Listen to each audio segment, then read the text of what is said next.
I was born in Sedalia, Missouri on the 12th of March, 1943. My father was, he was a career pilot and the driving force behind everything I did. I had great respect for him for a lot of reasons. And I always wanted to be a pilot in the Air Force. I never wanted to be anything else. That's why why do you go to college? I didn't want to work for a living. So I went to college to be an ROTC and be a pilot, and I did. I became a pilot in the Air Force and was for 30 years. James Fleming graduated from Washington State University in 1966 and was commissioned a lieutenant in the Air Force. Halfway through pilot training, the Air Force needed helicopter pilots to go to Vietnam. Fleming's desire was to fly in combat, so he volunteered.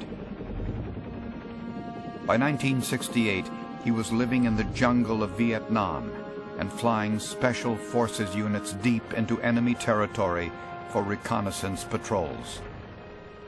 Before you took off, you would brief, you would go over, and you would shake hands and hug the team members and the crew members. Not a lot of talking going on. And what's going on here is what you see in football when men stand around and hold hands, these big guys hold hands. There's a bonding going on there. In fact, just the hair stands on my neck when I think about it. There's a bonding going on there. No talking, but what you're doing is you're saying, I'm going to take you and I'm going to put you out in the middle of hell. If you have to come home, I'll bring you home. I'm telling him that. That's my duty, it's my honor. That's what I do. I will do that for you. That's what I'm going to do.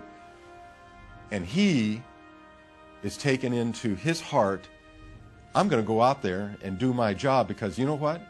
I know if I get in trouble, Jim's going to come and get me.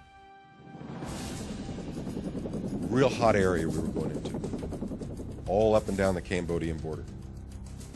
When we went on a mission, we went in a formation of 5 helicopters, 2 gunships, the insert or exfil slick, the guy that puts them in or the guy that picks them up, an empty slick to pick up anyone that's shot down because we're behind enemy lines.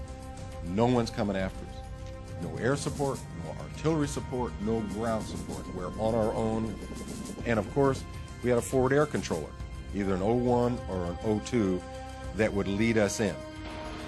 On November 26th, Fleming and his crew inserted a 7-man Special Forces team across the border into Cambodia for an intelligence-gathering mission. After getting a team okay from the ground, they went to a remote location to wait. We're sitting around listening to rock and roll from the Armed Forces radio and eating sea rations and smoking cigars and, you know, setting alert out in the middle of this miserable little place. When I put the team in, they got their 20-minute okay. They moved up to this road and set up a watch position and an ambush position. They had been there a couple hours, and here came a large enemy force down this trail. And one of these enemy soldiers walks over and starts to relieve himself. The guy saw Frank's eyes.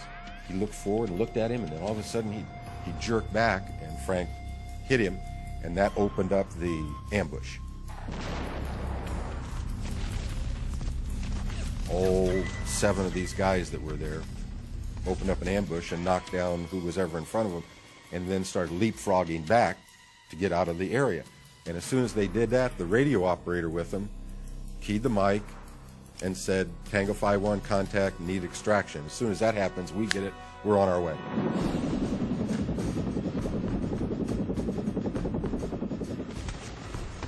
Now they're after him.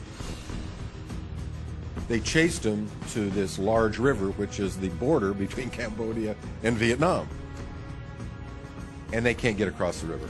So they're now, with their backs to the river, set up a defensive position, put claymore mines out that they had with them, and they're fighting off these people that are starting to come in on. The FAC has identified where he thinks they are, because they're moving. He's got a general idea where they are. He knows they're on the river, but exactly where he can't really tell. And of course, the first guys that get there are the gunships. What do gunships like to do more than they like to do anything else? Rock and roll.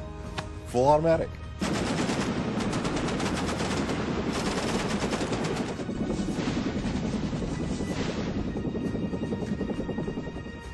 Well, lo and behold, they go across, and we didn't know these people were pulling some Chinese 51 caliber machine guns with them.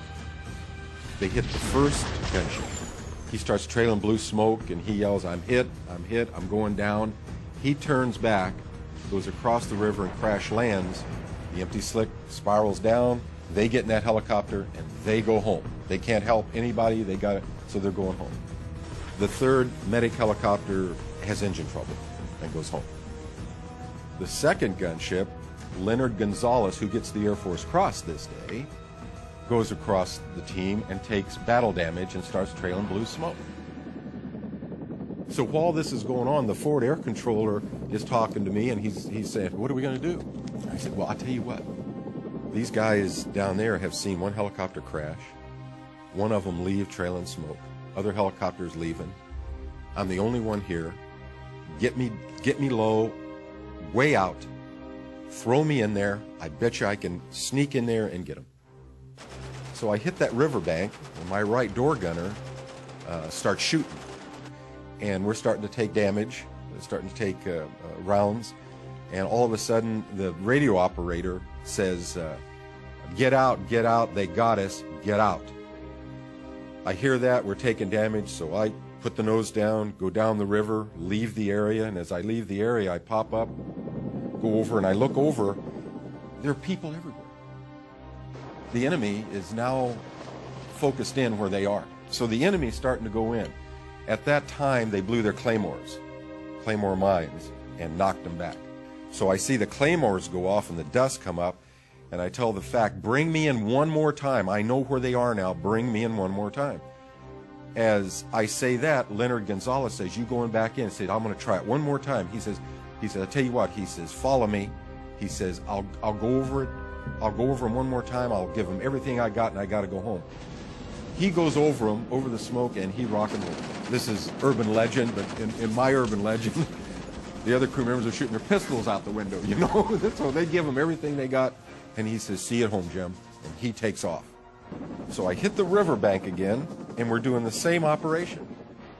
And Fred Cook yells, go right. They have to be right, because that's where the bullets are coming from. And as we get further down, we're starting to take some pretty good damage, and Fred is shooting and yelling and go right, stop, stop. I got them. They had made it down to the riverbank, and they were half in the water, half of them in the reeds, the sort of underbrush, and the blades had blown the reeds, and we found them. And Fred Cook, God bless him, I hear him go, hold your hover, hold your hover.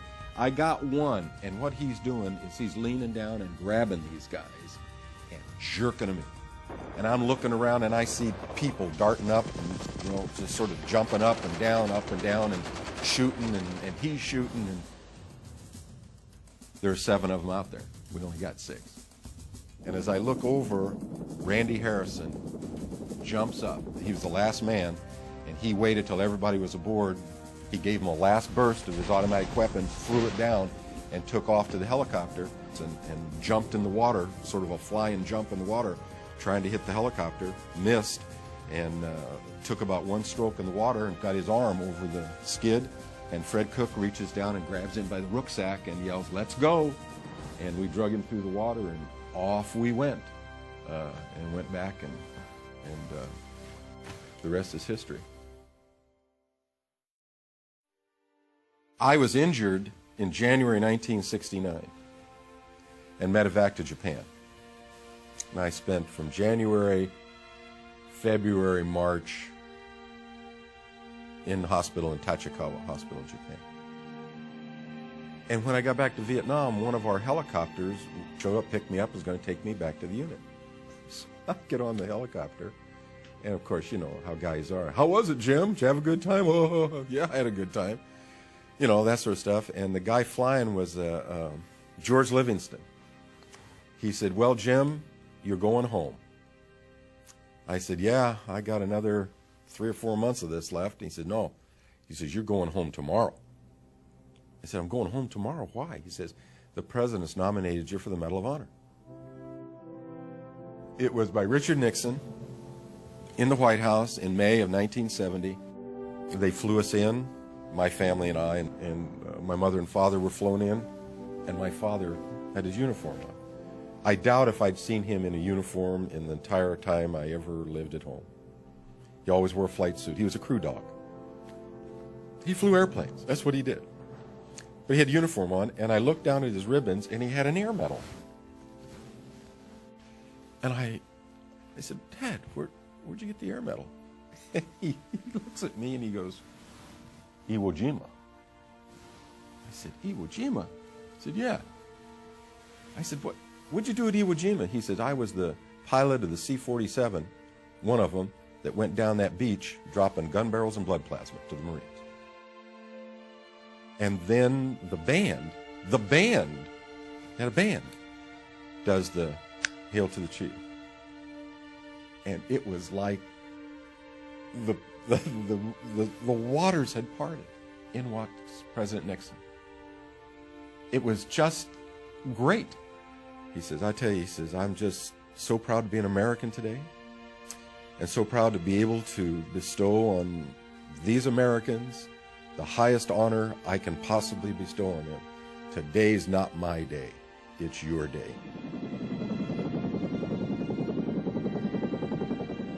How many helicopter pilots were in Vietnam? Thousands. How many helicopter pilots did what I did and got shot down and died? No one saw it. Hundreds. I know that. I was recognized, and I owe a lot to those that weren't. I tried to. Sometimes I haven't been quite as good as I should have been, but I think I've held it up pretty well.